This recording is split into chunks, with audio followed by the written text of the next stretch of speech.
Fab.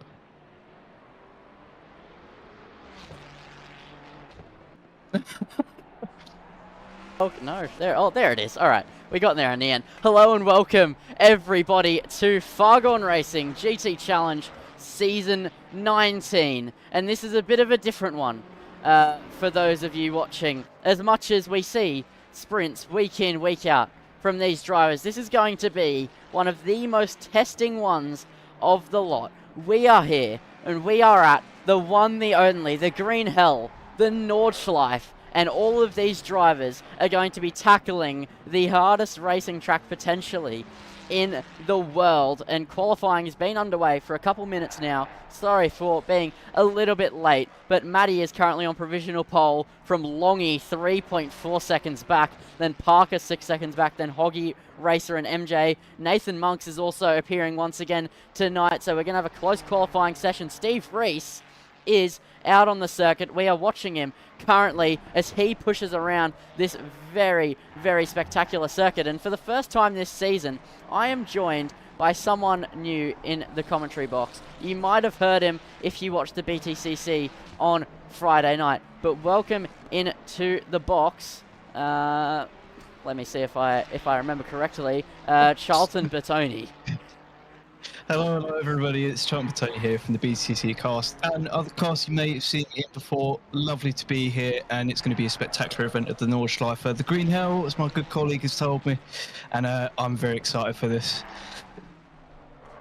Yeah, well, welcome in, and everybody who's been watching the BTCC on the Friday night. It's only been one round so far, but you would have heard his absolutely fantastic calling, and now he's here joining me in the Fargone box, and it's very good to have you, mate. But this is going to be a very tricky round to get into it. Nordschleife, pretty hard to call sometimes, and you're being thrown right into the deep end with me in the box. How are you feeling going into this one? Yeah, no, I'm really excited. I mean, I've seen and raced in Fargone myself previously and have known some of the drivers on this grid, so for me, I'm really, really looking forward to it. And, you know, you can't really ask for a better track to sort of test these drivers with the Nordschleife. It will be a lot of survival, and I'm really interested to see who really comes out on top, to be fair. Well, in Pro-Am class, silver. So looking forward to it. It should be a good one, and I look forward to it with you, mate. So, yeah, we'll see how it comes out.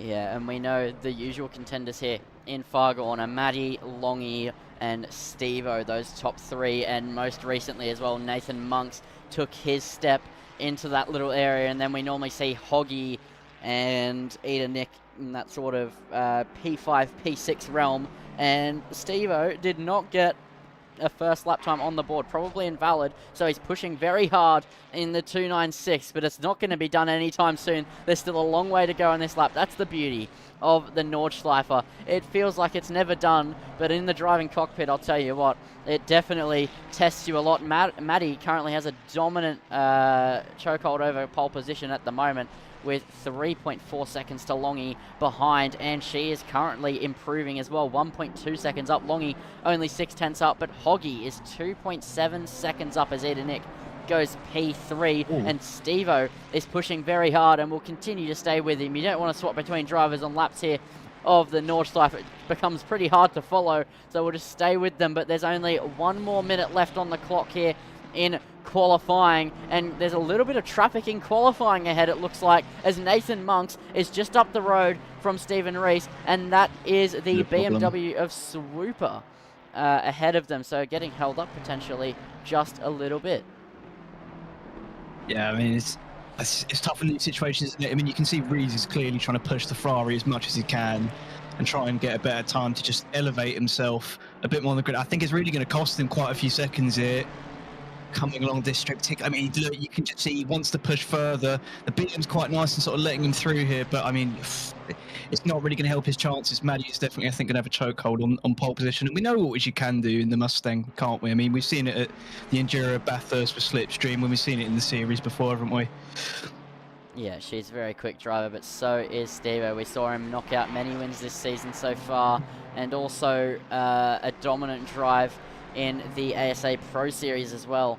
here on ACC. So a little bit of a hindrance. Doesn't normally mean the difference between victory and defeat, as Swooper in the background goes off into the wall. So we'll have to see how he manages. I don't think he'll be held up by the Mustang in front of him. That is Nathan Monks, two very fast drivers on hot laps. Nathan did get severely held up by Swooper, but now they'll be pushing to the best of their ability here in the Nordschleife, and they're now in that second phase of the lap. Once you get past the carousel, you know you're normally close to home free, but there's also many tricky corners to go, many twisty corners that just really are deceptive as to how much speed you can carry through them, and it's very easy to find a wall. So it's going to be up to these two right here to make the best of it, and Maddie as well will still be continuing to push, but she's only a second up, as Steve-O currently sitting 10.3 seconds up on his previous best lap time. I don't think that's exactly correct because he didn't have an official one on the board, but his invalid lap was at 8:10, just for a little bit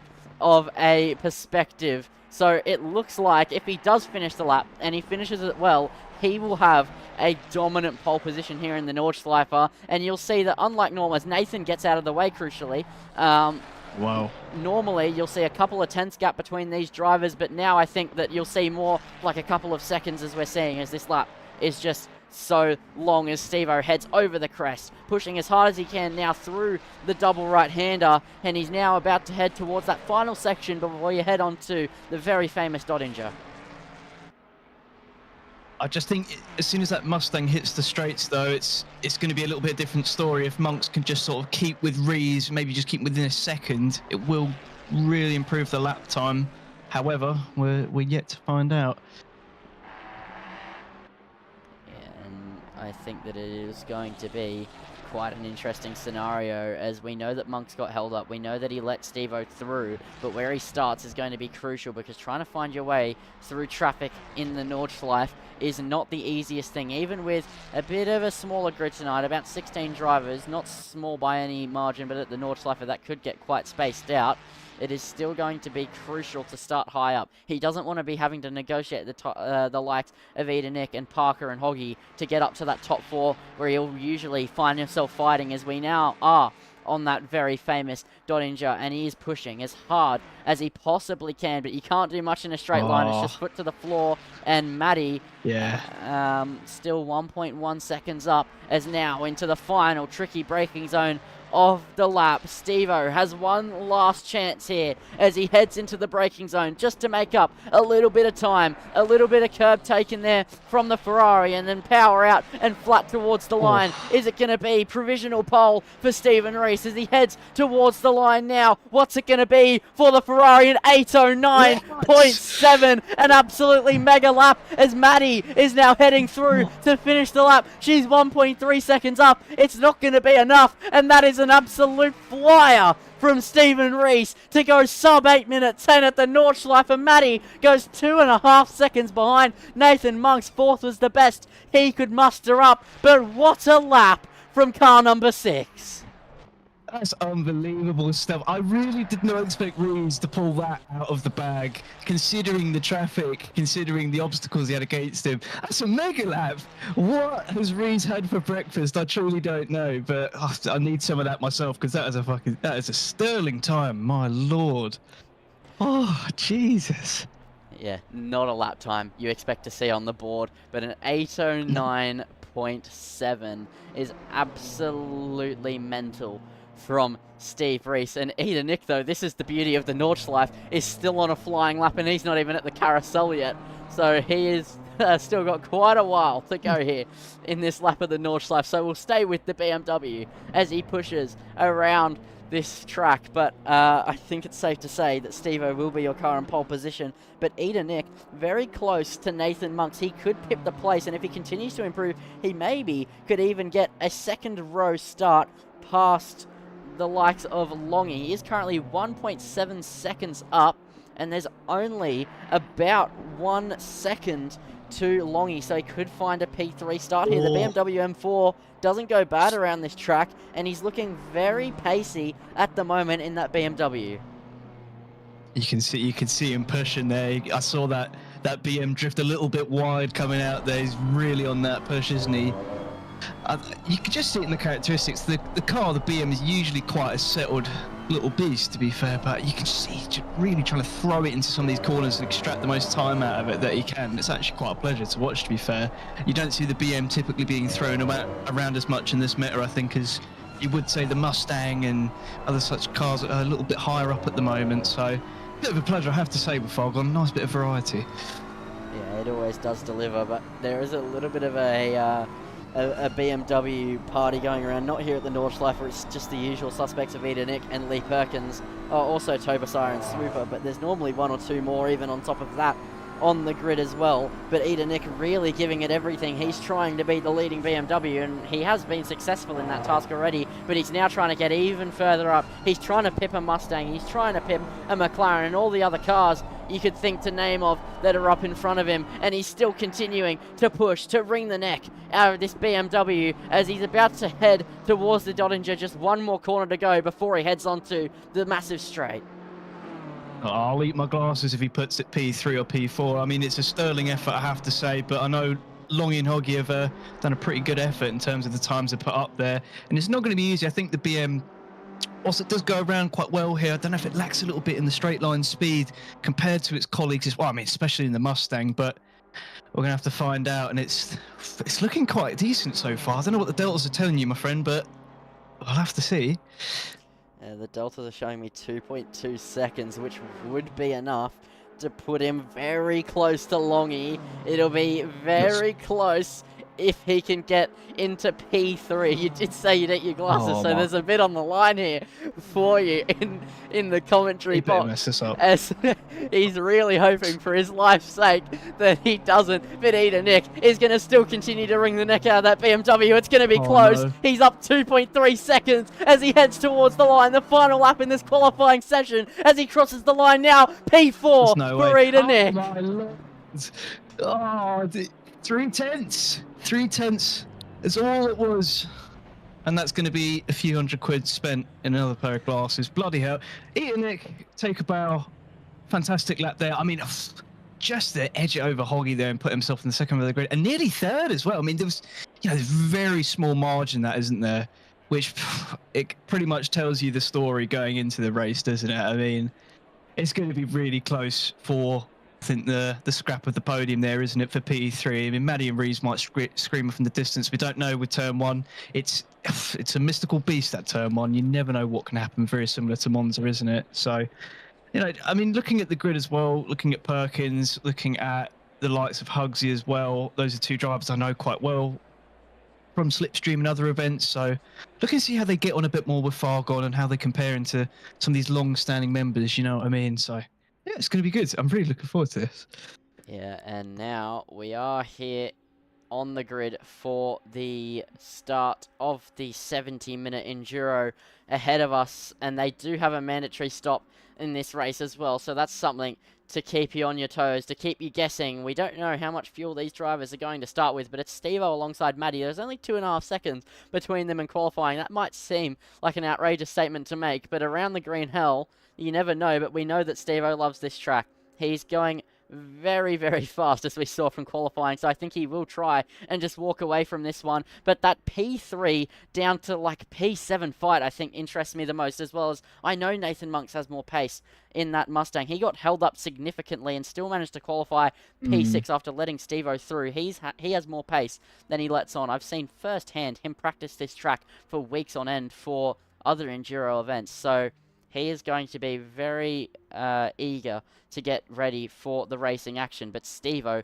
looking like the car to beat into this 70-minute Enduro ahead of us. Yeah, I mean, that's the tough part, though. I mean, you're saying Monks has got quite a bit of pace, and I think drafting behind some of the likes of the other cars like a Ferrari, McLaren, and BM, it's just going to really elevate his position if he just keeps behind, swings to those main straights, and finds his overtaking opportunities. And I don't really think the other manufacturers can say boo to a goose in terms of trying to pass him on those straights. So it's going to be a bit of a American superiority, I think, coming into the start of this race. But with the handling, it's all going to depend on how we can wrangle the car around some of these technical parts. where the McLaren, I think, has a bit more of an advantage. Very front end, very grippy. But, you know, I'm all for surprises here at Fargone, and I have to say it's going to be nothing but, isn't it? Yeah, and that's what the Nordschleife brings, as well as just the drivers on this grid. You can never quite guess. You know who normally that top three is going to be with Steve-O and Matty, but beyond that, it's so hard to tell, and that is part of the beauty of this league, and it just always creates absolutely cracking racing, as there's 15 seconds until we begin the, well, normally I'd say formation sector, but it's about a half a sector formation lap here at the Nordschleife as the time counts down. 5, 4, 3, 2, 1, and now Steve-O will kick off the formation sector and get after the opening lap. But Maddie will try and put the pressure on straight away. I'm absolutely sure she will, because it's one of the only places to overtake in that opening part of the lap. But they do have the GP circuit to worry about as well. There's plenty of overtaking opportunities there. She has to take her opportunity or be able to stay with him until the massive straight at the end of the lap. But that is a very hard task. I mean, I think when you've got the likes of Longy and Ian Nick as well, who are going to be trying to snatch Wapey to turn one, or, you know, if there's any sort of fighting between the first two, you know that the rest are going to be looking for scraps, aren't they, and really fishing for it. And even looking at the Silverfield, I mean, you've got such a nice variation, and only really 2 Mustangs at the bottom of the grid there. So it's all to play for, really. Hugs is starting from the pits, which I'm a little bit surprised about. I'm not too sure what's happened there, but, you know, I think Leigh Perkins will be definitely looking to see if he can make up those 2 places at the start and lead in silver. So, yeah, it's going to be a hell of a start. I think I'm looking forward to this. And now we get ready for the racing action. Steve-O alongside Maddie on the front row, then Longy and Ida Nick on the second row, with Hoggy and Monks on the third row, and they're heading up towards the line now. We know that these two have gone side by side on many a race starts on the front row, and now Steve-O and Maddie are going to be going at it once again. Ferrari versus Mustang, and it's green lights, and away we go as Longy gets off to an absolute flyer of a start, and he's going to split the middle. It's 3 wide between the leaders as they head towards the braking zone. Maddie on the inside, Longy in the middle, Reese on the outside. They both brake later than Longy in the McLaren, who gets his nose back in, but now Steve-O has the inside for the left-hander. Maddie's still trying to hang it the long way round as they drag race down towards the left-right chicane, and now Longy trying to get his nose back in for the P2 spot. He's going to go down the inside, but Maddie holds it long way out round, and that is an action-packed start there between the leaders and Longy. He's not done yet. He's still battling away here. He tried the long way round on Maddie, wasn't quite able to pull it off. As further down as well, Ida Dick is under pressure now from Nathan Monks, who's had a very good start, but hasn't been able to make up places just yet. Oh, he's past Hoggy at the moment by the looks of things. I think he's just slotted up to P5 at the moment. I knew that Mustang coming out of the start-finish there would be quite pacey, but it's just demonstrating, isn't it, that superiority in acceleration and torque that it's just got over some of the other manufacturers in the field. I've seen it in the 12-hour, and I'm certainly seeing it here at the moment. Oh, you say that. I think Hoggy's actually opening... Oh no, he's starting to ask the question in the mirrors, but not too much. Oh, a little bit of action coming in the background there, I think in the silvers as well. Man, it's all kicking off, isn't it? And I didn't expect any less. Yeah, and that's exactly what you can expect, as Leigh Perkins going side by side with the Mustang of Davidson as they drag race down the straight. The sensational liveried BMW is making its way towards the chicane, and the outside is going to work for Perkins as Davidson backs out of it, and Perkins manages to get back into the place without having to worry. But now they head into the famous section, the part that we all want to see. The Nordschleife has now begun. My lord, you have to say he's really asking the question of Leigh Perkins, isn't he? He's kept right on his rear bumper. And even then, I think Leigh Perkins is asking the question ahead to Speed Racer. He's saying, well, I'm still here too, and I am going to bother you for as much as I can through this section. But it's one thing to be close to each other in that section. It's another thing in the Nordschleife when it starts to get technical, when you start to sort of over-push the car a bit, and it can be so costly in terms of damage if you get it wrong here. And it's a long way back to pit road. It is going to cost you significantly in the long run. Yeah, it really will. And Nathan currently sitting in P7 as the pit window has now opened, but I don't expect any drivers to be in unless they've had an accident, which is entirely possible here in the Nordschleife, but he's putting the pressure on now to Eden Nick. So he is going to be trying and make moves. He's going to look for it as they make the drag race down the hill. The Mustang stretching his legs in a straight line. He goes the long way round and gets it done. Eden Nick was not going to fight that back, as that's a Ferrari off. That's Hoggy. And oh no, Hoggy's gone spinning and careering off into the gravel, but he's collected it back again and just about pulls up ahead of Speed Racer as they head down the hill and they head through the foxhole. And that is exactly what Hoggy needs to do in a situation like that. Let the gravel catch him and continue on, but definitely a Code Brown moment there in that Ferrari.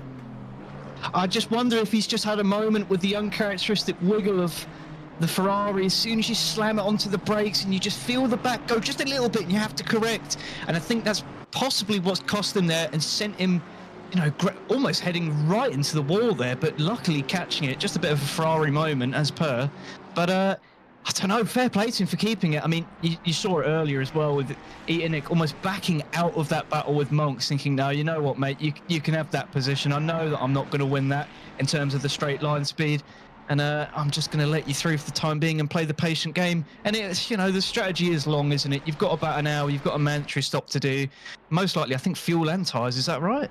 I'm honestly not 100% sure because I was running just a touch late into this, but I'll check for you right now. So it is Enduro, it's just tyres for tonight. Just tyres? That definitely creates an interesting aspect of it, because do you want to take fuel as well? From my experience, in a 70-minute race, even with only mandatory tyres, everybody will just half the fuel as well.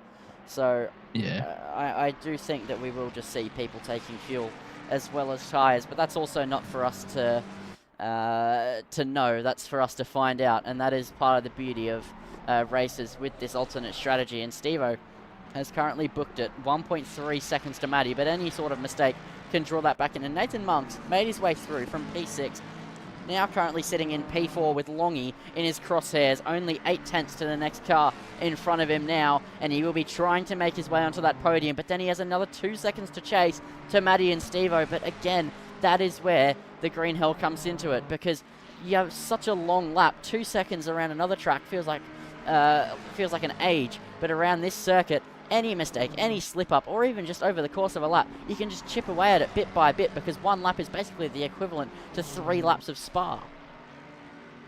Yeah, I mean, you can even see it now that McLaren is guiding itself so nicely through the bends there, and it grips so well into these corners, but the Mustang just sticks to it. You know, he's fighting the torque with the Mustang. You can see it in the steering already, but as long as he stays relatively close to that McLaren, as I say, the McLaren just really can't tip into a goose against the Mustang in terms of that straight line. It's going to be difficult, but nevertheless, there's plenty of battle to go. I know for a fact that the Mustang loves to shred its tyres, shred a bit of the fuel as well, and gulp it. So maybe in terms of the strategy, the McLaren can sort of come back a little bit later into the race, but it's going to be a really tall order, I think, for Longy to maintain that podium, and Hoggy to make up the places as well. He's flat spotted the tyres a little bit there from his escapade.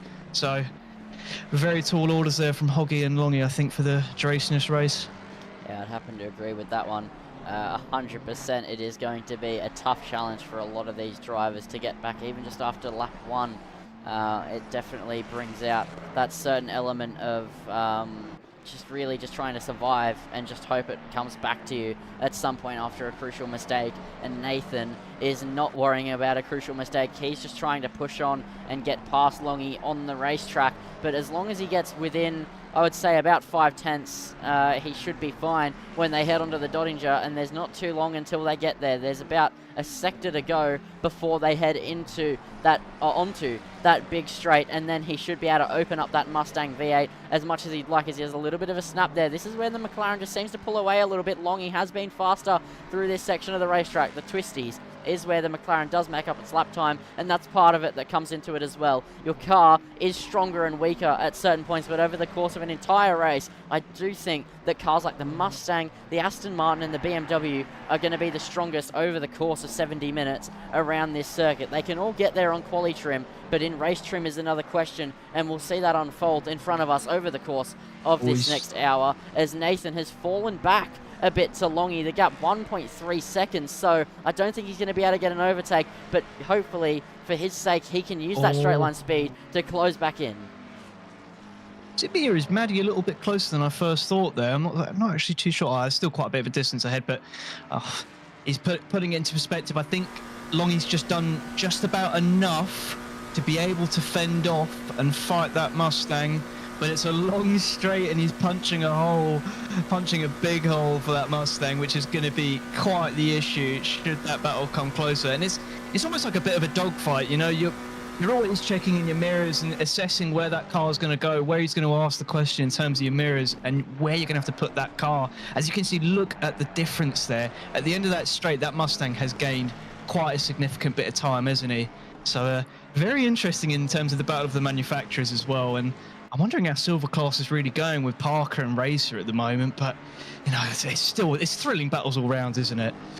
Yeah, absolutely cracking stuff from a lot of these drivers, as well as Swooper isn't that far behind Demon Boost further down as well, as we look at Parker and Racer as they head across the line to begin the second lap here of the Nordschleife. So a very long first lap completed, but Parker has pulled away a little bit to Racer, 1.1 seconds at the moment, as Biggie, who started in the pit lane, is in P12 and he's hounding the back of Davidson. I believe that is at the moment. No, sorry, he's putting the pressure on the back of Swooper in the BMW as they cross the line. And here he goes. He's going to look down the inside of the heavy braking zone. And here he goes up the inside. And he's going to get through on Swooper very, very nicely indeed there for Hugs. Could be cut back, though. Could be cut back. I think the BM might have a good bit of traction on it. No.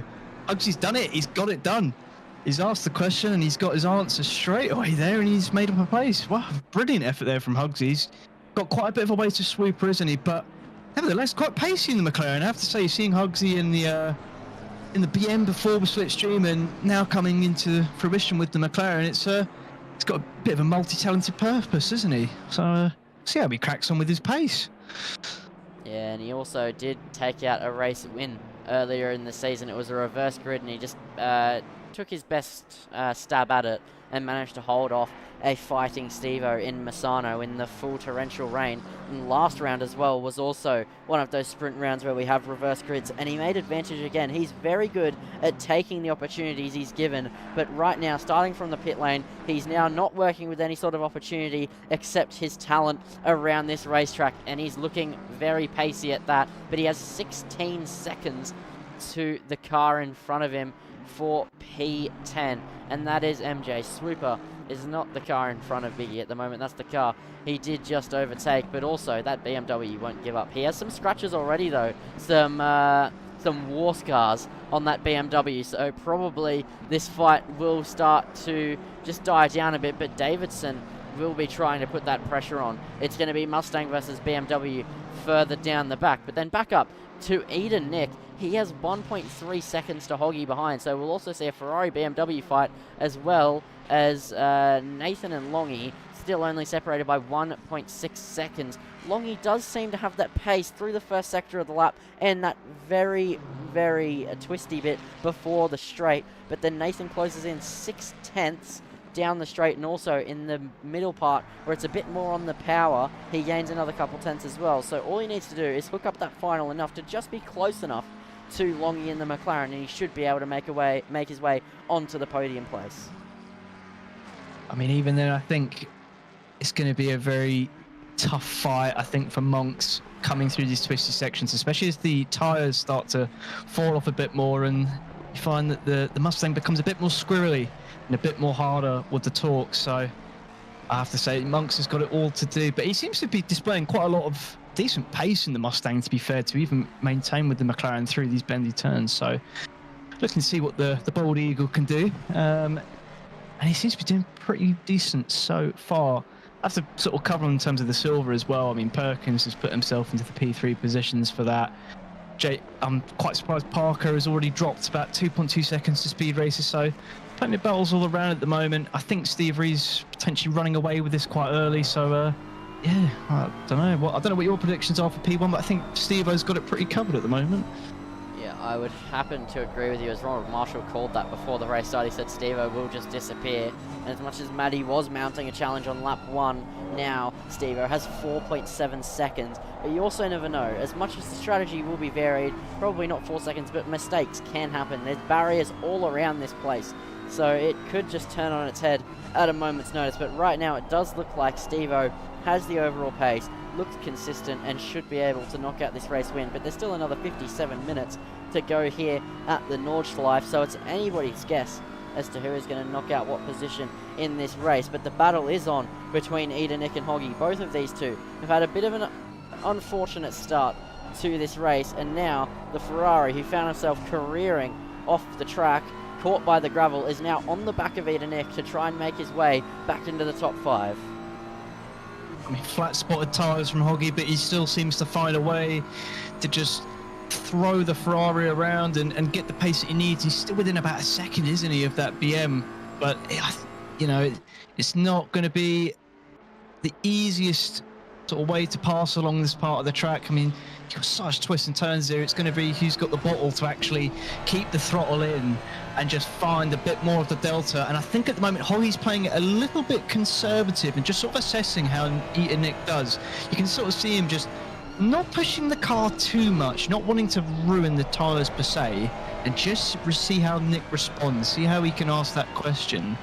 And I think Hoggy he'll lie in wait. We'll have to see how it pans out with the pit stops, or if he just earn a bit more of the delta, see if Nick makes a mistake and just look to throw himself up a bit more. But he's got to avoid those curbs in the Ferrari. I know the Ferrari doesn't like them too much. It's not very nice with them. So very interesting battle so far, I've got to say.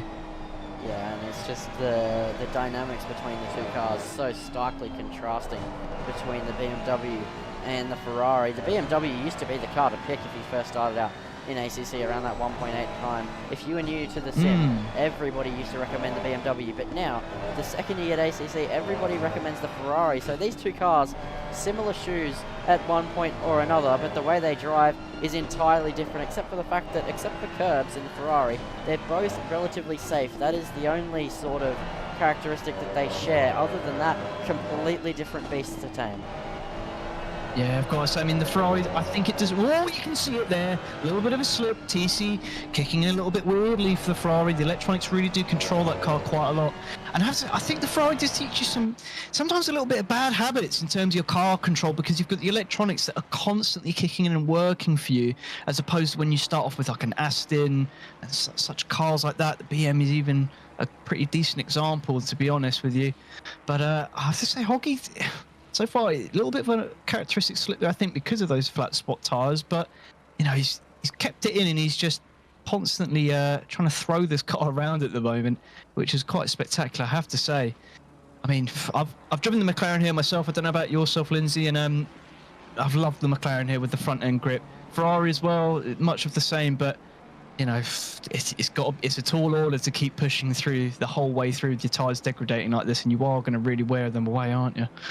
Yeah, so I've done this circuit probably a bit of an unhealthy amount, if I'm entirely honest, but not too much on ACC. But in ACC, I've done it in the Aston because I have an actual addiction to the Vantage. Many times. It's a very nice car, very balanced, and it's just really quick over race trim. And I think it's one of the quicker cars as well, even with BOP, once it's all said and done around this circuit. And I've also tried the McLaren here on ACC as well as the Mercedes, but there's no Mercedes on the grid tonight, as it's not the strongest car overall. Used to be a dominant force long time ago in what feels like a galaxy far away, but I've got to chime in there. I mean, I've raced the Mercedes AMG at 12 Hours of Bathurst, the recent one that went with OOR, and I have to say it's still a brilliant force. I mean, I absolutely love it. I know one of my fellow drivers, Liam Curran, absolutely loves the car to bits. He has an unhealthy obsession with it as well, and was the person who coaxed me into it. I was very skeptical, I have to say, but after giving it about almost 100 bloody laps, I absolutely love the thing, to be honest with you. It's a difficult beast, but a bit of a shame it's not on the grid today, but I can see why. It is a very unique German beast, I have to say. It takes quite a bit of getting used to. Yeah, I used to main the Merc myself. Not that long ago, to be fair. I mean, it feels like a while ago, but it was just like the beginning of 1.9 was the last time I mained the Mercedes, and then I also then swapped between the Porsche and the Aston, and still do to this day. But I absolutely love it, but it's just not the quickest overall anymore, but definitely still can feel pretty nice to drive when you have it hooked up. But I've also driven, if you count iRacing as well, around the Nordschleife. I've driven the Acura, the BMW, the McLaren, the Ferrari, and also the Ford Mustang. So I do have quite a bit of insight into how certain cars go around here, but not on ACC, as they drive all very differently across sims. But some of the characteristics of the cars do obviously carry over, as they are the same car. And I'll tell you what, I think that overall the Ford Mustang is normally a very nice feeling car around this circuit. Yeah, no, I have to chime in and agree with you there, to be completely honest. And just to sort of comment on the battle as well, I mean, Hoggy is actually starting to really cling to the back of Nick there. I think maybe a little bit of a loss of confidence from Nick there. Just a little bit of a drop in the pace, because Hoggy's starting to really get in the mirrors and knock on the door once again. And I don't think it's a polite conversation that Nick's going to be having with him whatsoever. More along the lines of, please buzz off, because I can see you clambering all over me in some very difficult parts of the track. And it might be a very similar pass to what we saw with Monks, where Nick had to sort of back out the throttle a little bit and let Monks sort of crusade through there in the Mustang. But a bit of a moment there from Hoggy, sort of eating a bit of the grass, doing a bit of an Italian lawnmower impression at the moment. But nevertheless, you know, we'll see how he clambers over towards the straight here. It's just sort of eating away at him, isn't he? It's getting rather close, but no cigar. I think he'll be safe for now, but nevertheless, early pit stops as well. Davison and Diebenboost for the silver class seem to have taken their stops now, so that's their mandatory done. So strategy sort of playing out, trying something a bit different to the rest of the field potentially. Oh, for Nick, very close, isn't it? Back to you, Lindsay. I mean, I was just enjoying this battle perhaps a little too much. Yeah, Nick nearly did a Hoggy impression right in front of him, so Hoggy probably would have been laughing and also getting flashbacks there potentially in the cockpit of that Ferrari, seeing another car nearly go careering across that very, very tricky right-hander. But that just invites him ever so close behind the rear end of that BMW, but there's no sort of opportunity to overtake in this next part of the lap unless you're very close behind heading into the hairpin. But going side by side there, definitely tricky to pull off. But I think it's all going to come down to the straight before the carousel and also the Doddinger. But that is where the Ferrari just lacks a little bit compared to the BMW, but they both have reasonable straight line speed. But we saw in rounds gone by, such as Snetterton, where these two battled hammer and tong, that the BMW just has enough straight line speed to hold on. But with a longer straight, with two longer straights and a little bit of slipstream, that could certainly change, as we now have less than 50 minutes to go here. So we're 20 minutes just over into this race. Still a lot of racing action to go, a lot of pit stops to go for these cars up and down the grid. As I'm dying, apparently. Yeah. And yeah, a lot going on at the moment. Oh, bless your soul. Yeah, no, it's a tall order, isn't it, trying to cast all this action, and it's very nice to actually not be doing it solo for once, I have to say. In terms of the battle, I mean, Hoggy at the moment is still keeping relatively close. It's no cigar, and I mean, through this section, as you rightfully said, it's just got to be so close and almost force a bit of a mistake out of your competitor. And this is probably the closest battle I think we've got across the grid at the moment. I mean, Nick's doing the best that he can with the equipment that he does have, and it's a bit of a Deutscher versus Italian moment. Both of them are just really going hammer and tongs for it in terms of the circuit at the moment. Yeah. Oh, yellow flag there, I think, for the 666 car, which is Diebenboost. I don't know if he's had a bit of a moment, but hopefully he's not scraped it too far into the wall there. But nevertheless, I mean, coming into this long section here, I mean, if Hoggy just keeps it, as I said, coming up to that main straight, it's going to be very tough for Nick to maintain that position. And they've both got the stops to do, and it's closing down on the clock. Strategy to play.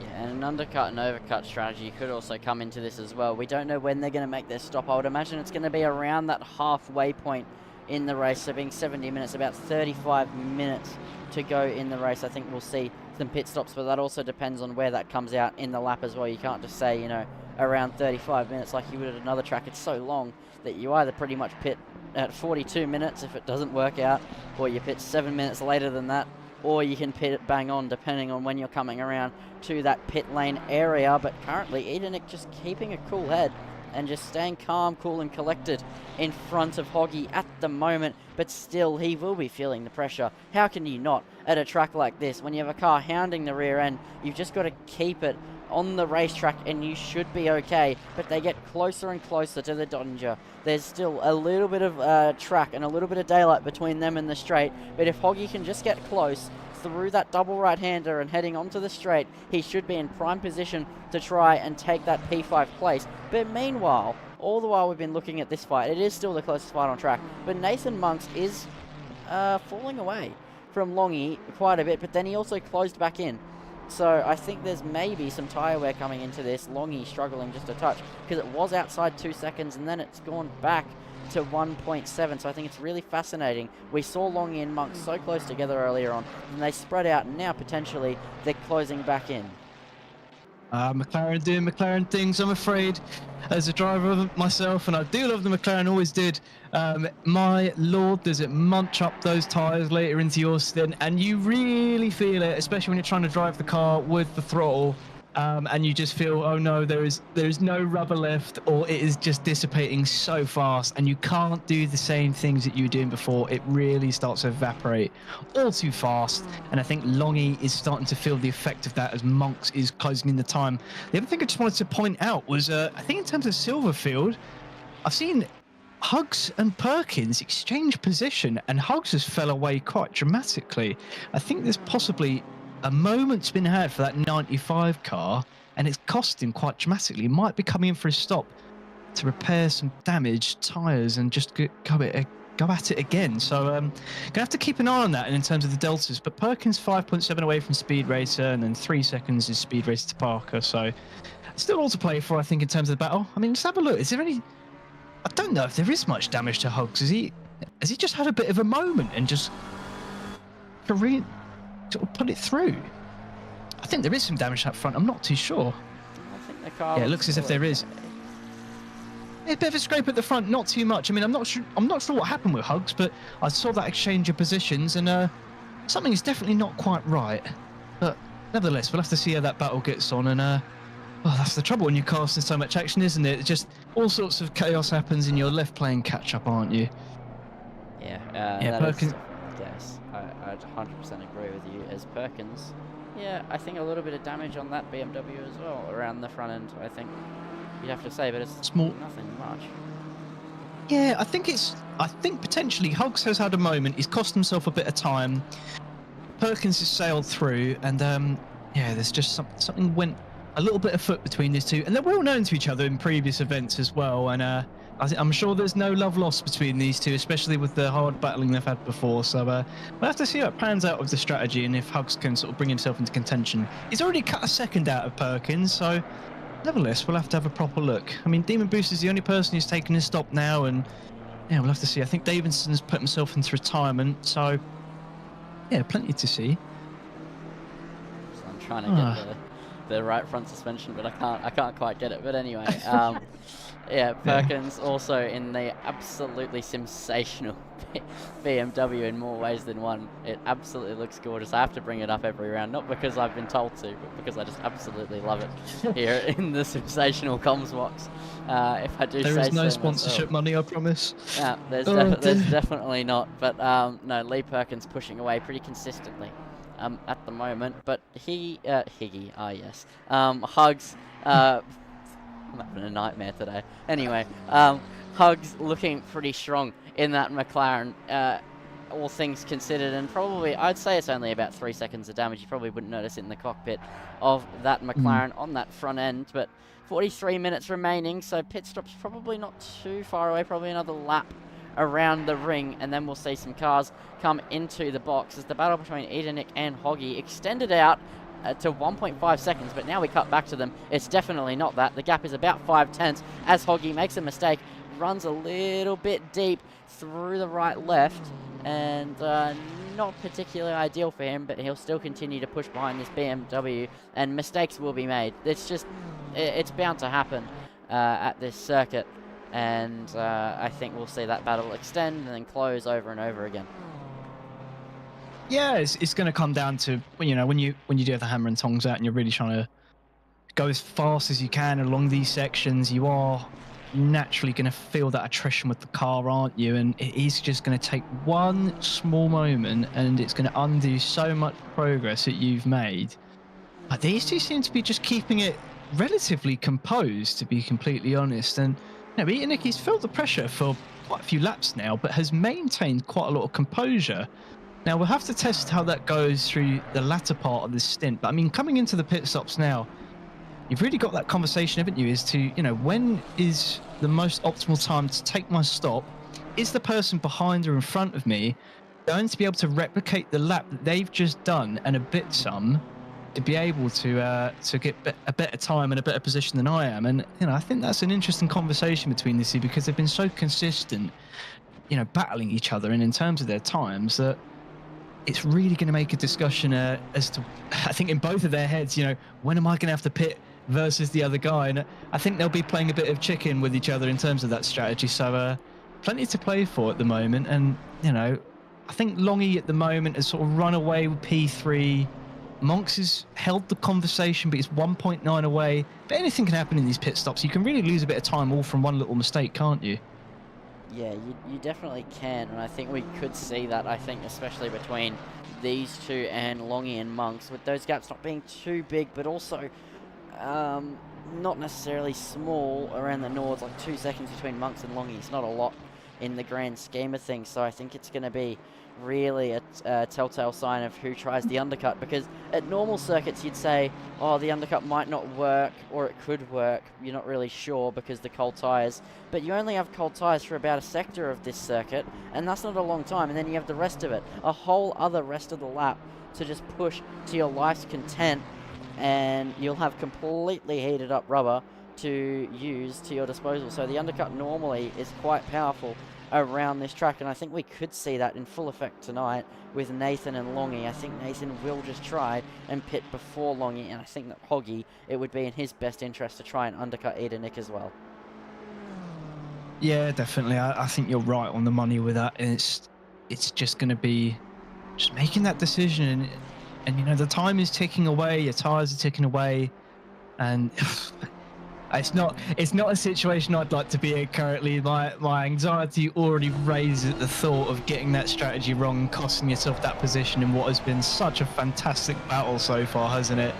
I have to give it to Hoggies. He's got to make such a difficult decision coming into this latter part of the race, and it could cost it can easily cost the pair of them. And then Parker has that opportunistic moment of just finding better pace, better tyres, and coming back into fruition to take P6 or even P5 a bit later into the race. I know there's a bit of a gap, but anything is the chance here, and any sort of battle and moment can really just shape the rest of your next 30 minutes, can't it? And you can't replicate the same pace as you was before, and the stress kicks in.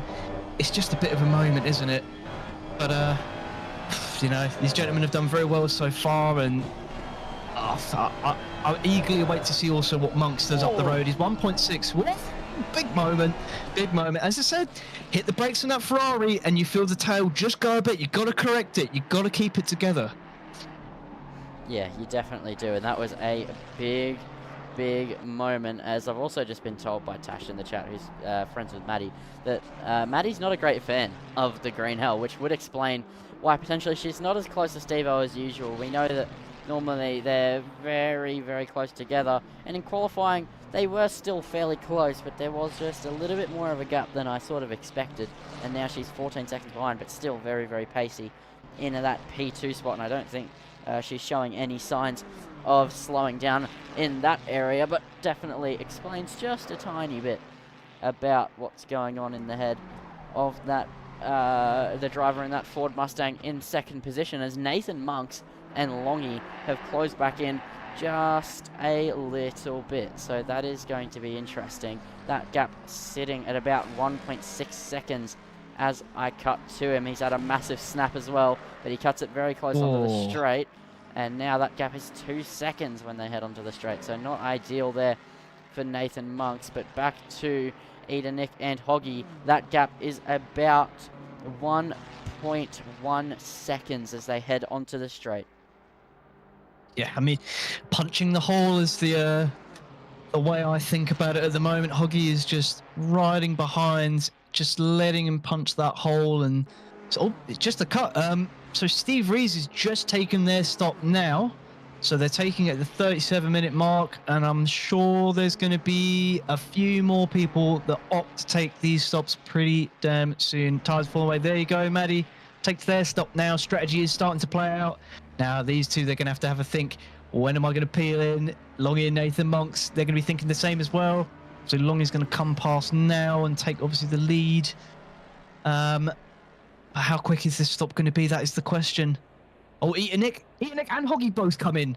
They both come in at the same time. It's going to be, oh no, it's going to be, as I said, a game of chicken, and it's going to be who can get the better stop and just career out. Who has got that strategy right? Oh, I can't, I'm on the edge of my seat.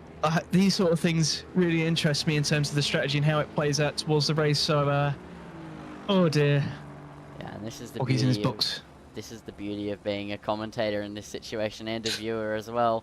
We get to sit here and enjoy the action. We don't have to worry about the anger that goes with not being the car that comes out in front in the cockpit. And I'm absolutely sure that one of them will be quite angry, as car 48 is going quite slowly. And there was a yellow flag there briefly, but it's gone. And I can't even see car 48 on the relative. It's Dave Ross who was going slowly, and he's still going slowly. We'll go back about 30 seconds. The Mitre 10 BMW, not BMW, oh my god, Ford Mustang takes a big trip off. Oh no.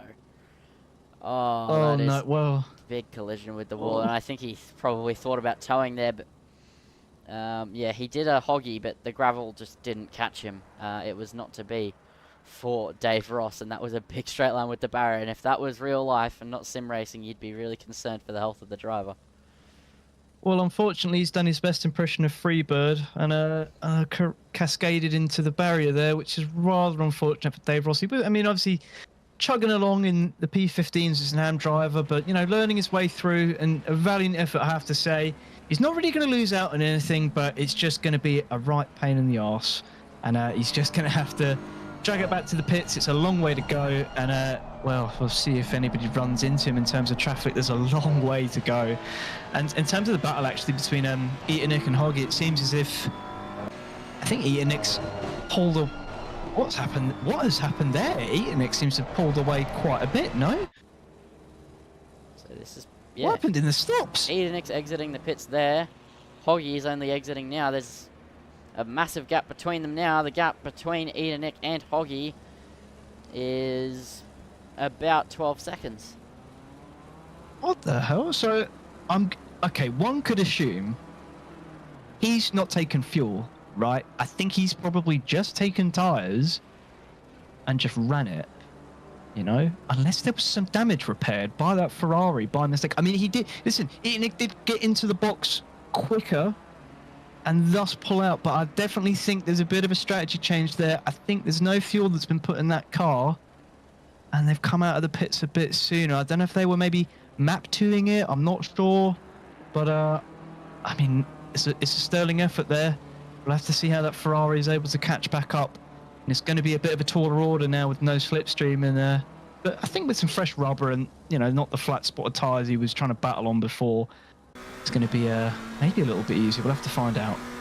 Yes, now we look to Longy and Nathan Monks, both of them yet to pull into the pit box, but currently they're fighting for a provisional third on the grid, and Nathan has now arrived on the scene.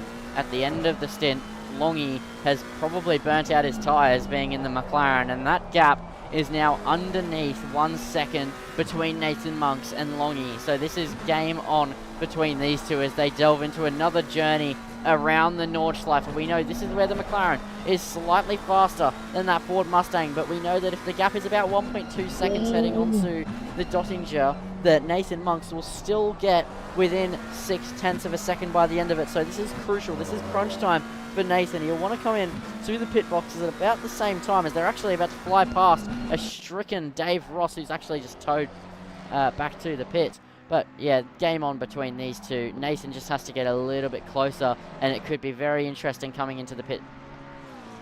Well, I mean, they both got to have that sort of stern ask of themselves again and just consider the time's ticking away, and so's that rubber. When are you going to want to peel in versus your opponent and just get the tyres on? And you just really need to, especially for Longy. I mean, those tyres undoubtedly will be screaming.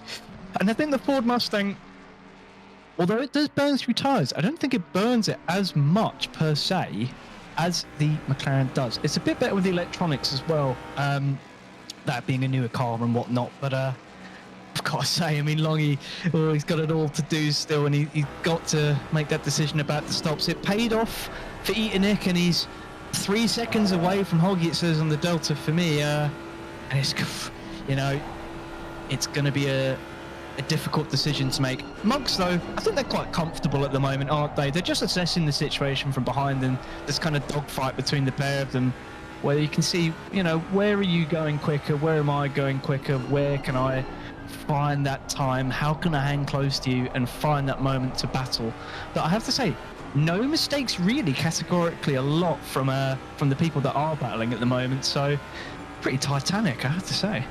Yeah, I expected quite a bit more yellow flags around the circuit, but Dave Ross really being the only driver to create big yellow flags except for Hoggy on the opening lap. So it's been really good to see all of these drivers surviving so far, but there is still 30 minutes to go here in the Nordschleife, and Nathan and Longy absolutely going at it, and they're heading towards the, I wouldn't say end of the lap, but they've not got too long to go in this trip around the Nordschleife as they still battle away at it, and Nathan just giving it absolutely everything to close in, but the McLaren inching away a little bit. But then on the exits, Nathan closes back in. The gap between them at the moment is 0.9 of a second. So if he has a good run onto the Dottinger, he could get the place, or at least be in prime position to try and get it during the pit stop.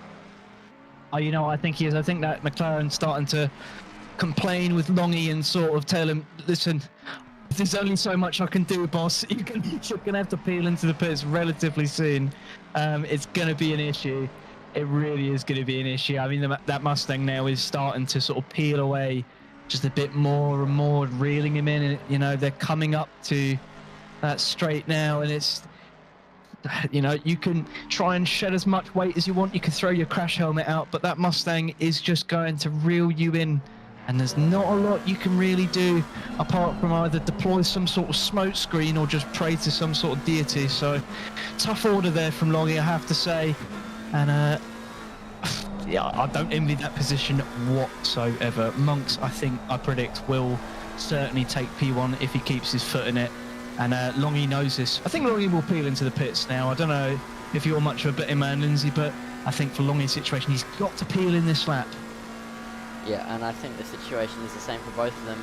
Most of the leading cars have pulled into the pit lane. This will now be the time to pull into the pits, but Nathan Monks was only 0.9 behind heading onto the straight. The gap is now 0.5 and closing. He probably won't go for a move, but they are only at the top of the hill. They're about to barrel back down it. Maybe Nathan will size a move on the McLaren here into the braking zone. I think he's just a little bit too far back. You see he hits the brake already, so he doesn't want to get past, or he's not close enough. He does have a nose there, just tries to stick it in, but he's very, very close to Longy. So now will either of them pull off to the right? They're both pulling off to the right. They're both going to be in the pit lane now. We'll stay with these two. We've seen Nick and Hoggy get separated by over 13 seconds between each other, and now will we see something similar between these two? It's the biggest question you can really ask. And now both of them pull into their pit boxes at relatively the same time. This is going to be an interesting pit stop. Oh my lord. It's not going to be a simple equation between either of them, and I think the battle is going to continue. Who's going to get into their box first? It looks like it's the Mustang. It's not by much though. Oh, I mean, this is not going to be an easy one. Everything is static but it's still electric at the same time, if you completely catch my drift. It's just going to be really tantalizing to wait and see who's going to come out ahead. Oh, Lord. It's almost like the Top Gear low fuel runs, honestly. But nevertheless, I mean, just having a quick gander to the rest of the field. Lee Perkins has just come in for their stop now. Speed Racer and Parker have as well. So everybody's sort of catching on to the status quo, and that'll be the remainder of our stops. Hugs is going to... Oh, my Lord. No words. He's kept it. For how long for? It's going to switch back, but I think the McLaren's got the better of him. Mustang's lining up long. It's going to be a bit of a snooker manoeuvre, and Hugs is coming to the equation just behind now, thinking, oh, you bloody people, get out of the way. But it's not going to be... It's not going to be enough. I mean, the Mustang's got it all to do all over again. Fresh rubber, game on, but the McLaren's going to benefit much more from that rubber. Lindsay, my lord, what is going on? That was a drag race out of the pit lane, but the Mustang just, for the first time potentially in known history, the Mustang didn't have the legs on the exit of the pit lane, and the McLaren was just able to pull ahead down towards turn 1, and they'll presume the status quo. We know that before the tyres really fell off on that McLaren, that gap between Longy and Nathan Monks was roughly, I want to say, 2 seconds, and now he's trying to extend it back out. Oh no, speaking of extending it, Nathan Monks takes a trip across the grass, and there he goes.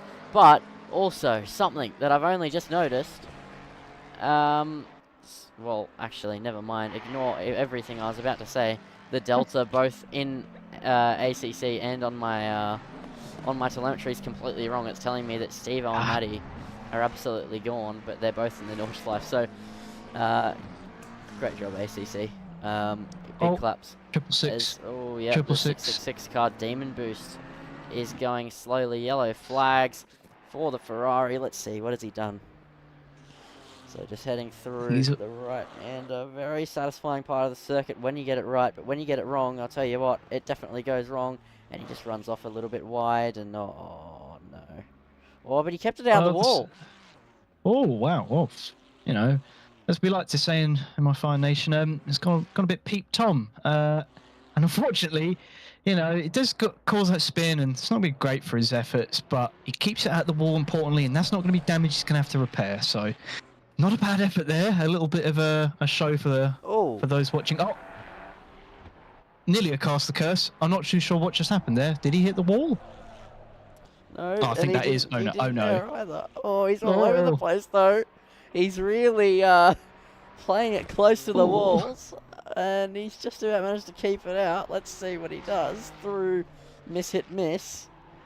Oh my! He's kept not through miss. Sorry, onto the run onto the Doddinger. He's kept it safe. Now it's just a straight line. We can take a breath, ladies and gentlemen. It should be okay. Oh my lord! Don't do that to us. Charles, honestly, well, he's definitely given me a bit of a fright, but he's kept it out relatively. He's going to have some damage to repair still, and it is going to keep him, unfortunately, in P14. Maybe P15 gets a bit of a shot at him, but nevertheless, we'll have to see how it all pans out. The battle in silver, I mean, it's all gone a bit wrong. Hang on. Yeah, I was about to say, Hoggy seems to have just dropped back dramatically, but he's done a bit of a rubber band, and ACC has done its wonderful thing, and he's come back to where he rightfully should be. And Parker's 12 seconds away. The field is sort of spaced out a little bit, quite a lot to be fair, and it's going to start to settle in, I think, for the rest of this race, unless Monks can find a bit more pace. And Longy has a bit of a moment, but anything can happen in ACC. It's 20 minutes to go, 23 minutes to go. It happened in BTCC, it can happen here. That much I can definitely tell you. Yeah, and that's the best part about motorsport. It always keeps you guessing. There's no fixed result really at the end of the day. Really, if it comes down to it, it won't. Yeah, Steve has absolutely driven away 18.1 seconds out the front. But the thing about motorsport is he could make just a mistake, just with one wrong input, and he could find himself in the wall and Maddie flies past. Not saying that will happen. I don't think that will happen. But it's entirely possible. And speaking of entirely possible, you thought that pole lap was good. Currently, Steve-O is up on an 8:08.7, which is currently his fastest lap of the race, and he's improving. There's no way Rees does better than that, surely. I mean, if the lap that he put together had me pretty damn impressed, and I didn't expect him to make that kind of effort. But Rees just seems to be surprising me. The more and more I get to grips with his racing and the laps that he puts together in the Ferrari. I mean, did I see him? I saw him, I think, in the Mustang last season or McLaren. No, it was McLaren, I swear. Yes, it was McLaren. And even then, it's just, the pace that he can produce across, multiple cars is relatively impressive, I have to say. I mean, I saw him in the 12-hour sharing a car with Maddie. Not 12-hour, the 4-hour that we did at Bathurst for Slipstream. And absolutely brilliant stuff, I have to say. Very pacey gentleman. So I don't expect him to lose the lead, but to improve on his pole lap in race trim, my hat does certainly go off to him if he can manage that. Yeah, and obviously in the McLaren last season, all he could do, which is more than fair enough in my opinion, was not like the McLaren. He absolutely hated the brakes. And I can concur as somebody who tried to main the McLaren but didn't like it. The brakes are terrible, but some drivers make it work, and it is a fast car. But since he's gotten back in that Ferrari, he's looked even more unstoppable. Matty was very, very close and actually won the championship last season, but Steve-O has been on a revenge tour in the Ferrari, and doing 808.7s on race trim really shows what he's capable of. Put him behind the wheel of a Mustang, I dare say, that could be terrifying, but he is absolutely one of the quickest drivers around. And speaking of a mistake, Steve-O keeps it out of the wall, but he's just keeping us guessing here as he hops over the curb. He was going to improve on an 808.7, and now he takes a venture into that gravel, but I want to stay with him. He's about to head on to another lap. I think that it's that time. Normally I do it once a night, but I think it might be a bit weird. But an onboard lap, a full onboard lap with Steve-O around the ring.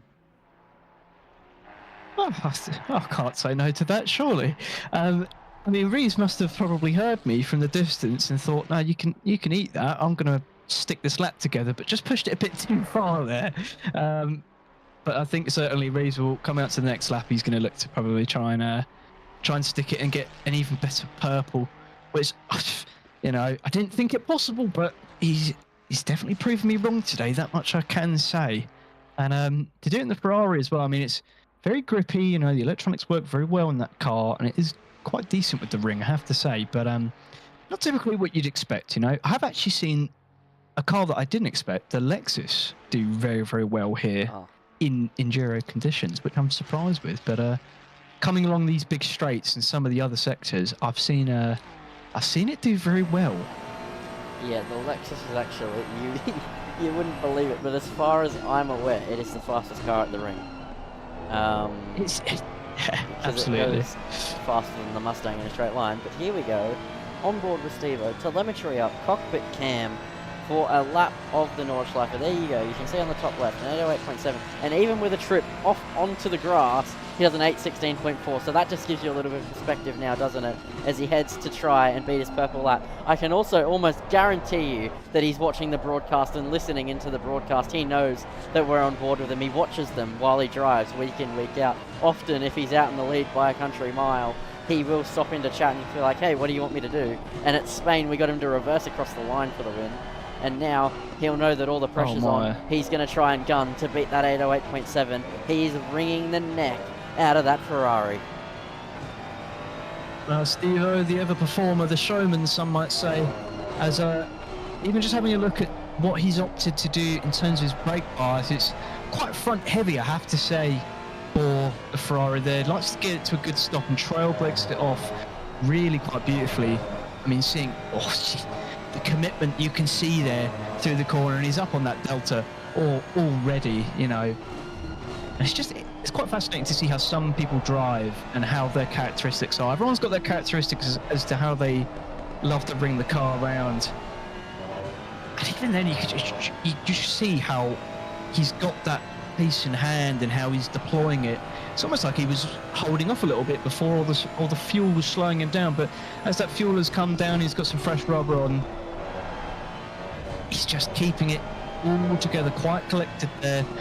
And coming into the sector, slow, brings it in. Well, I think slow is actually the complete opposite of what he's doing. He's just up 2 seconds now. and just brings that car around, apexes it so well. And we saw it at Laguna Seca with the Pro Series, didn't we? I mean, he's definitely got a very nice read of that Ferrari, and he's just finding the limits exactly, where to place it, where to apex through this sector, how to shift the car to get the most out of that turbo that you've got in the back and keep it spooled up as well. RPM is quite nice and high, beautifully drifted through. I have to say, definitely a little bit of a moment there, but skates the car through and maintains the delta positively by about 3 seconds. He is driving like an absolute madman right now. Is Steve over? What less can you expect from the man dominating the championship at this point in time? He also dominated Pro Series a good couple of weeks ago it was at this point, but he has been absolutely one of the fastest drivers in the region, I would dare say, at the moment in ACC. He's absolutely flying, completely pinned over the crest, down to second gear, get it tipped across, power right out. The Ferrari will stick as he now heads down the Vauxhall, and this is where you just can relax a little bit, but your arms can't relax. You've still got to keep it going in the right direction, and then up through this left-hander, your stomach drops out of you, it feels like, as you head over this crest, and then really just hit the brakes. Sometimes tricky to slow the car up, but Steve does it absolutely beautifully, and then tip it through that trail. First gear. Beautiful braking from Steve-O. Use the curb on the exit, and then you make the run below Rebel Tree on the left-hand side coming up now. That's Rebel Tree, if you're unaware. And then through the left-hander, just a lift, and then back on the power, and then slamming on the brakes, second gear, and just tip it across. Currently 5 seconds up. I don't think that delta would be to his best lap time, but I think it's to his last lap time. So he is very much on for an 8:11 already at the moment, and he's still got a long way left to go in the lap, and he went off in his previous endeavour around the lap as well for an 8:16, so he should be comfortably on to smash his previous best. If he can get an 8:06, you said earlier in qualifying that you would eat your shoe if Eden got into the top four. I mean, eat your glasses, sorry, if you got into the top four. Do you have anything on the line now for Steve-O's lap time? Well, I've got my spare pair of glasses, I can tell you that much, that I'm more than happy to dig out. But my gut is wrenching at just the sight of how he is managing to absolutely throw this Ferrari around with no real care in the world whatsoever. And why? Look, it's honestly, I think the nickname I'm going to have to don is Steve-O McRae, with the way he is throwing it through the bends at the moment, keeping it really pinned, and characteristically just making the Ferrari dance to his tune at the moment, almost like a Pied Piper. It's honestly, I mean, you're going to see it a bit more through this technical section, through the carousel as well. And oh man, it's almost like when the Ferrari climbs up to this level of RPM, it's like a jet engine. Honestly, it just ascends a bit past what you think is possible.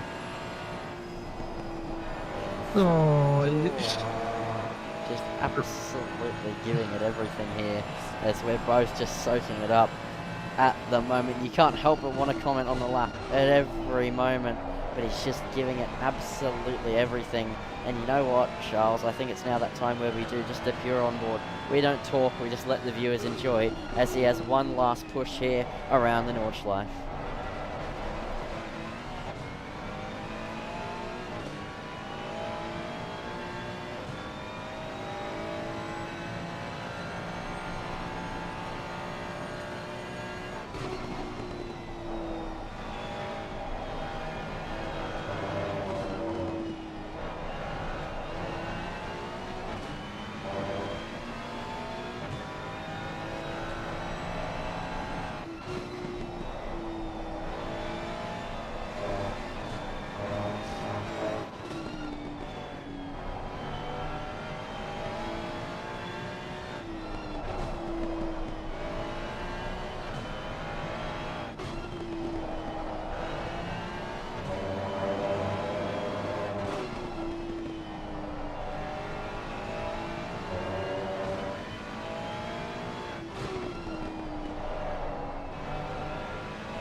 Alrighty, and we are back, ladies and gentlemen. We'll now cut off the onboard, back to the broadcasting screen. Stephen Rees is absolutely flying, I'll tell you what, and I think he's going to crush his fastest lap as he rounds the final corner onto the straight. What's it going to be for Stephen Rees as he crosses the line? It's going to be...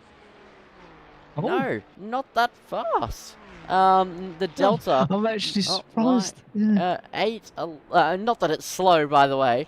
I couldn't get anywhere close, but an 8:11.857. The Delta was absolutely lying. I thought it was set to his previous best, which was an 8:16, and it said he was like 11 seconds up, or 12 seconds up, which would put him perfectly in line for an absolute flyer, but he wasn't able to beat his best lap time. There was a couple mistakes creeping in, a couple of snaps of oversteer as well, so maybe he can continue pushing and try and beat it while we're not looking at him, but we do have to take our gaze, surely, back to Nathan Monks and Longy.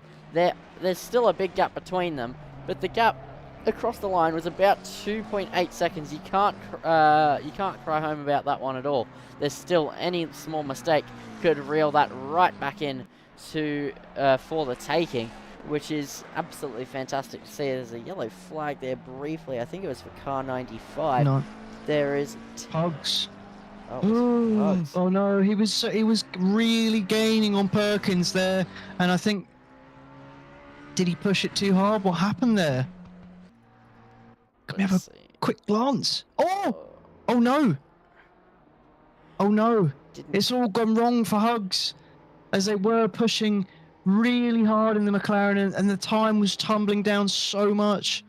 But now it has all fallen apart, and I think that is Hugs in their pursuit of Perkins well and truly over. Oh no, it's such a big shame. And you can see the front of that McLaren is just absolutely minced. Oh, what a shame. They were doing an absolute sterling effort there. I mean, yeah, I don't expect. Well, it's not a characteristically good noise, is it? Yeah, I think that McLaren's going to be well and out of it. Yep, I would happen to agree with you. Even the rear.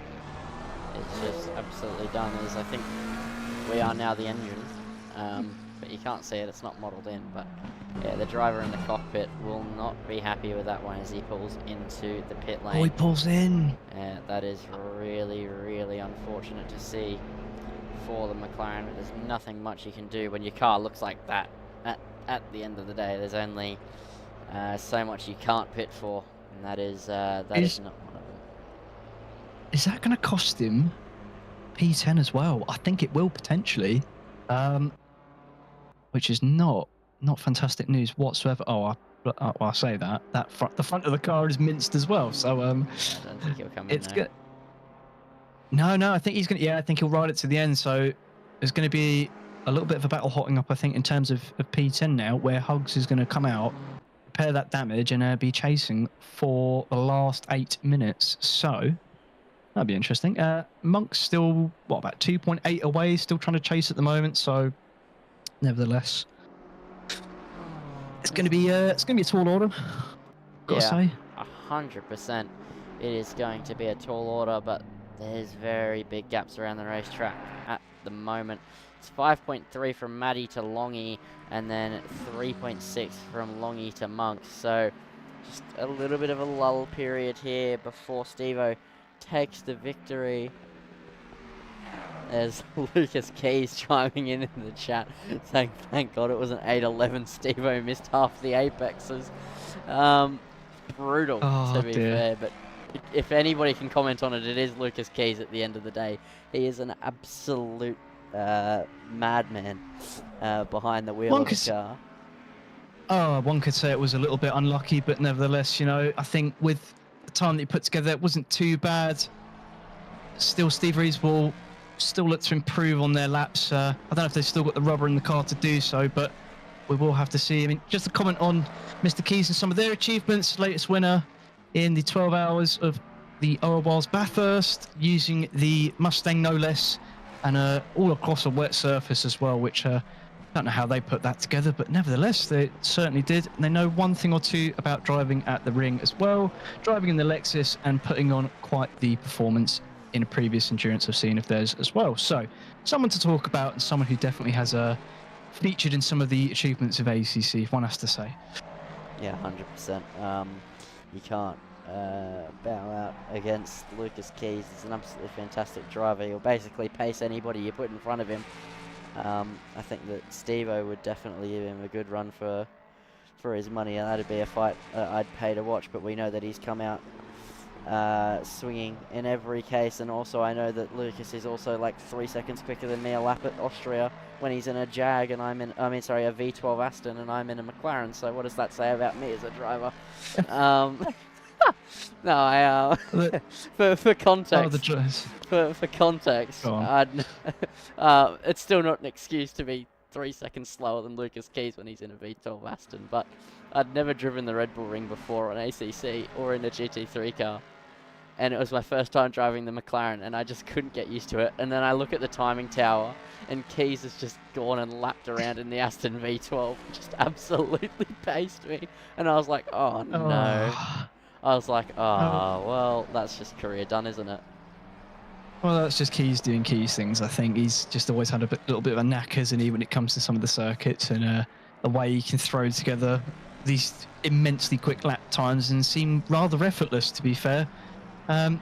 Rees, obviously, I think is quite, on that level of caliber with the way he's been throwing around the Ferrari today, but, it's seeing those kinds of titanic matchups is always something I really enjoy casting, and look forward to casting more so as well as we come to the later part of the calendar of the season as well. Not just the Fargone, but across the spectrum. So definitely good times to have. Yeah, so obviously kicking off very soon. So not this Sunday, but next Sunday will be the AK Racing Bathurst 1000. Which will be very, very nice in those Gen 3 supercars. I'll be taking part in that alongside with Zach O'Reilly in the Sensational Comms entry, as Chris Munro will be heading that stream for Sensational while we rotate in and out every stint. And then you also have the Gen 3s kicking off completely pretty soon, but then also next week on Monday the LMU series gets back underway with Zach O'Reilly and myself in the commentary box for that one. 2 tiers this time around, but we'll be streaming tier 1, of course, with all of the fastest drivers in LMU spread out across the Oceania region, which is always a good watch as well, with some very fast drivers taking part in that at the best of times, including a lot of the drivers that you will see in the likes of OOR as well, which is always really, really good to see. And then obviously Tuesdays you have the Rapid F1, which is multi-streamed. Obviously it's not a header event for Sensational, in the sense that the main broadcaster for them is their Twitch, but they also let us broadcast it with Sensational TV on the side. So I do commentary for that one alongside J-Rad, who isn't a Sensational main commentator, but he is a good commentator in Rapid nonetheless alongside me. And then a couple of minutes after that, sometimes overlapping as Nathan Monk takes a trip into the grass, I am commentating Fargone, usually by myself, but also tonight joined by Charlton. So that has been pretty nice to have you around. I'll tell you what, this race would have not been an easy, 70 minutes of cast, yeah. No, this is to say I've had the same sort of scenarios before with solo casting. It's always nice to have a friendly voice in the box, isn't it? And one thing that I will have to say is has kept rather friendly and cozy is the lead that Steve Rees has had over Maddie for most of this race, and have remained relatively unbothered, haven't they? Not really having much of a contest today, streaming off at turn 1 and having a rather rosy day at the office, aren't they? But nevertheless, Nathan Monks, he's dropped away a bit from Longy. I think Longy's confirmed that P3, well, actually, I eat my hat a little bit there. 3.4 is the latest delta that I've just had, but still about a lap to go, and it seems as if the field is quite spread out for the time being. I mean, Hugs is sort of kicking themselves at the moment, aren't they, in P11. Had it all there at P10, nearly chasing P9, and certainly I think would have got it done in another lap had they not had that collision, but it's just unfortunately the way of the ring, isn't it? And it will cost you quite dearly. But Hugs is now 8.8 away from Swooper, and as it stands, I think he's tumbling these times down quite dramatically. It's something we're going to have to keep an eye on, I think, for the remainder of this race, to see where he ends up. But I think Hugs has still got a bit of a claim to P10, so we'll have to see how it comes out. Yeah, and Steve-O's just absolutely wringing the neck out of that Ferrari, as always, but he knows he doesn't have to push it too hard. I don't think he's going to go for a fast lap this time around, but who knows when it comes to Steve-O at the end of the day. But currently up 4 tenths on a 811.9. I don't think he's going to be able to get the 808.7. I don't know if that car has it left in him, and also Steve-O could probably pull it off himself, but also he's just going to probably want to bring this one home, which is more than fair enough. But we'll stay with him for his victory tour around this circuit. Unfortunately, he didn't have enough big enough lead to slow down, so we will have quite a while after the timer hits 0 to finish off the lap of the Nordschleife. So it's going to be more like the 75 minutes of Nordschleife when it really gets down to it. But Steve-O is absolutely driven away. He set a dominant pole up with an 809 point something or other.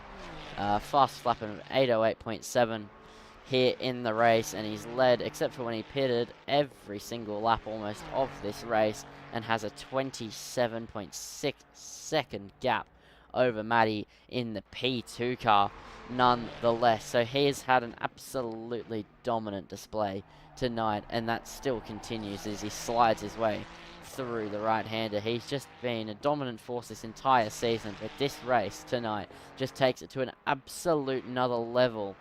In my opinion, this is one of his best drives to date.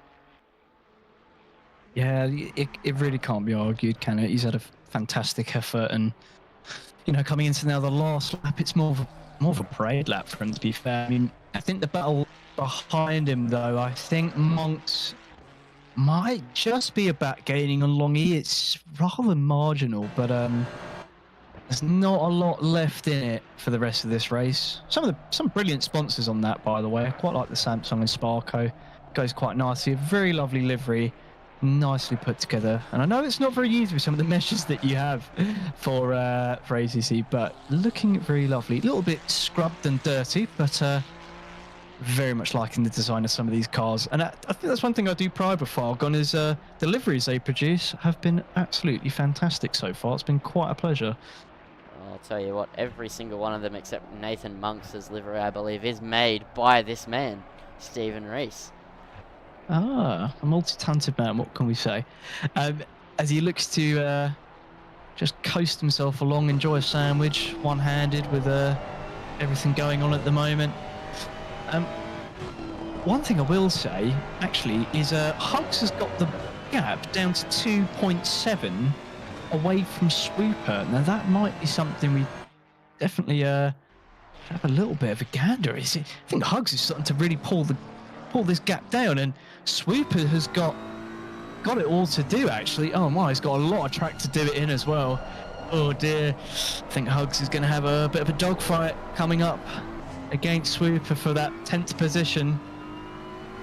It's not going to be the easiest task for Swooper to keep him behind, so let's see what Hugs has got in the tank versus Swooper. I know Swooper's carrying quite a bit of damage, but he's just got to make that car as wide as possible in order to just keep Hugs behind.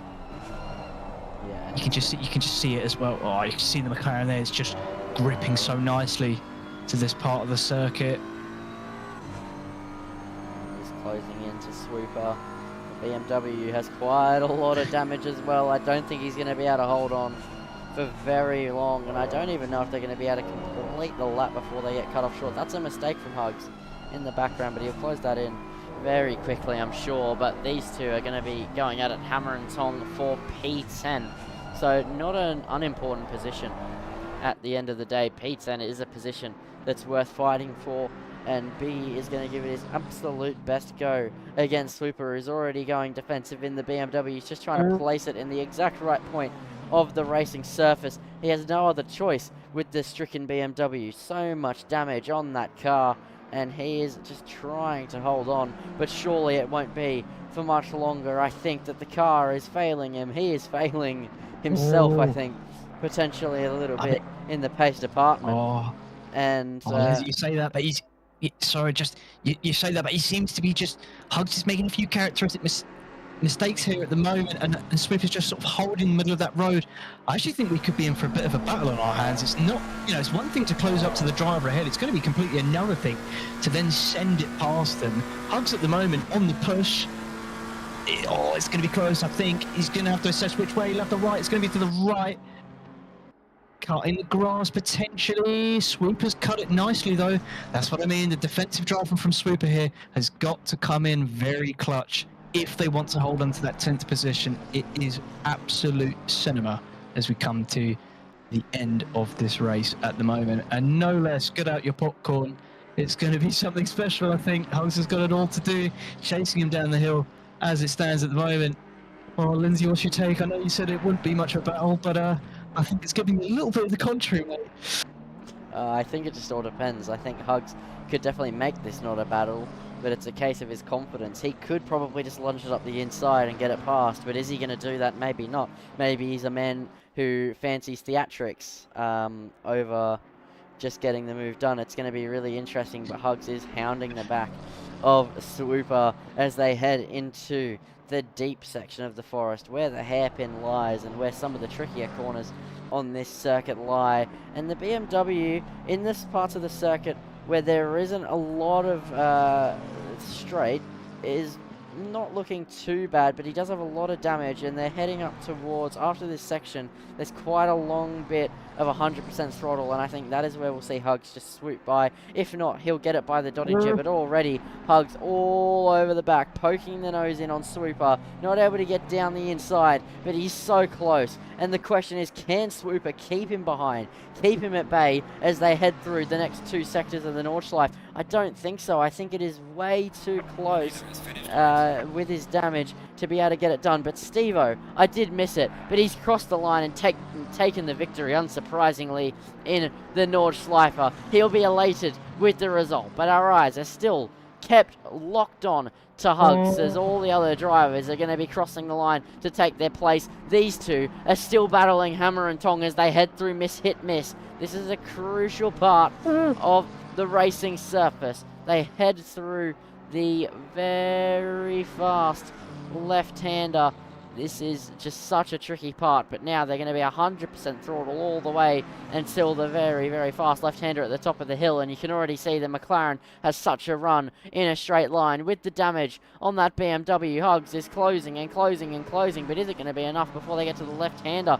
No, not quite, so this battle is going on just a little bit longer than I think I initially thought, as Maddie takes P2, Longy gets P3, Monks rounds out your top four. Eda Nick, however, is still trundling around the racing surface with Hoggy and Parker and everybody else behind as well, still lapping around this circuit as this battle still continues to rage on. Hugs is the faster car, no doubt about it. He did catch very quickly and he's all over the back of the BMW, but he's making himself about as wide as a double-decker bus in the middle of peak hour traffic in London, I think, is Swooper. He's taking inspiration and he's just absolutely blocking the road.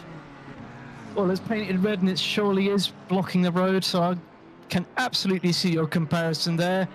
The only difference is the fact that this thing actually moves, and it is moving pretty damn well at the moment. It's keeping Hugs at bay, and Hugs just can't seem to find a way past. It might have to come down to that straight and a little bit of trickery from Swooper to just, get him to not be completely behind, maybe try and just get him alongside, side draft it, but my lord, it's all to play for, isn't it? And that's the exciting thing about this. You didn't anticipate Swooper to be able to hold off this well, but they are certainly putting on a performance and just continually dogfighting with the McLaren. You can see the grip this McLaren's got, and he's kept it in third.